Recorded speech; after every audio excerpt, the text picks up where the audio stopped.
Waxes come in different shapes, colors, sizes, etc., etc. But most waxes have to do with temperature ranges. Swix uses the temperature range of the air. Just makes it much easier. Not many people carry a thermometer that they can stick in the snow, but everybody can turn the TV on and kind of figure out what the temperature is outside. The other difference between waxes is how much fluorinated content is in that. And by fluorination, I'm talking about an additive that's put in the paraffin waxes to create a hydrophobic effect, or being scared of the water. The wetter the conditions are, the warmer it is, the wetter it becomes, the more humidity there is in the air. That means that there's more moisture content in the snow. I turn the heat up on my iron, and we're going to use the hot crayon technique again. That is absolutely plenty for the board.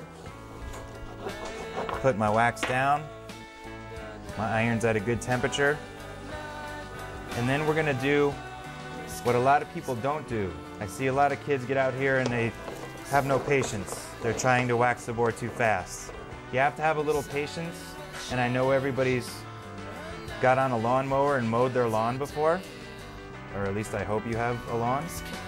And that's what we're going to do. We're going to mow the lawn. We're going to start at one end, nice and slow, with a nice hot iron. It's not too hot where you see smoke. If you're seeing a lot of smoke and the smoke alarms are going off and the sprinklers are coming down on you, your iron is too hot, so turn it down a little bit. So one of the most important things when you're using an iron and hot waxing is to go ahead and loosen your bindings, at least. I think it's even better to take them all the way off. And the reason for this is a couple reasons. If only you loosen them, there's a good chance that you might make a party that night and forget that you unscrewed your screws, and then go out and have a turning binding all over the mountain. You will not enjoy that. Second thing is, you only have a couple pieces of equipment, so it's good to inspect it every once in a while. Pick it up, look at your base plates, check your straps. Okay, this is ready to go, and you're going to put it away for waxing. And the reason for this, I'll leave this binding in so that you can see the difference. When we turn it over, what you're going to have is, on this binding, the screws are still in the inserts and they're under a lot of pressure, so they're creating a little bit of a suction. And when you heat the base of your board, that suction is just going to, again, suck up to the screws. So you'll have a little hollow space here. And I'll show you what it looks like with the iron. We start here. We come over where we did not take the binding off. And what you see right away is the suction of the board that I talked about. It did not go over it. Is this destroying your board? No, it's not breaking the board per se, but you'll have to turn the iron all different ways in order to get the wax to get melted. And also, after a bunch of time, this will just increase. So you'll get a little suction, then more suction, and more suction, and more suction.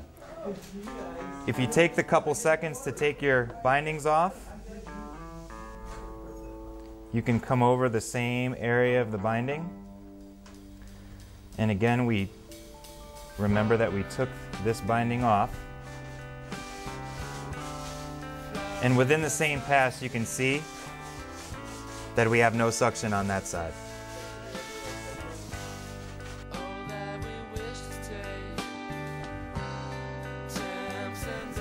So after your wax has cooled down back to at least room temperature, usually that takes a couple hours at least.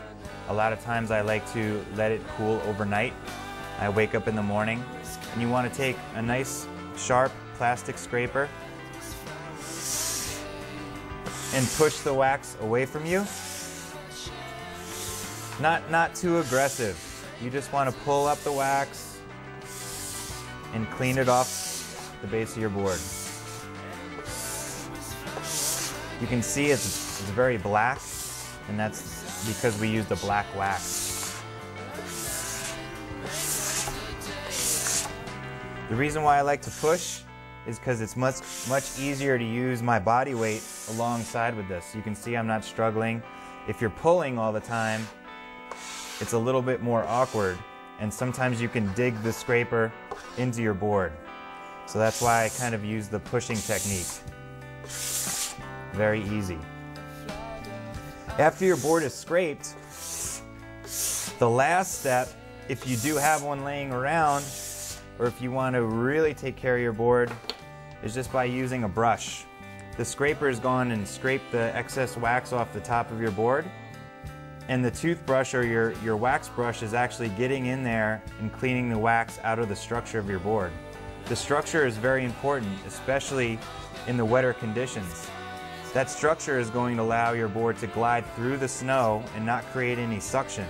If you guys have ever been going pretty fast down a wetter slope and then felt like you were going to go over the handlebars, what's happening there is it's like two pieces of glass getting stuck together with some water between it.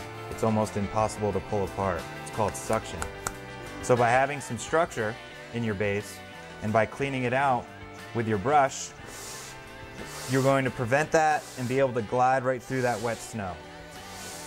After you're done with that, you're ready to hit the slopes. Pretty easy. Is that all right?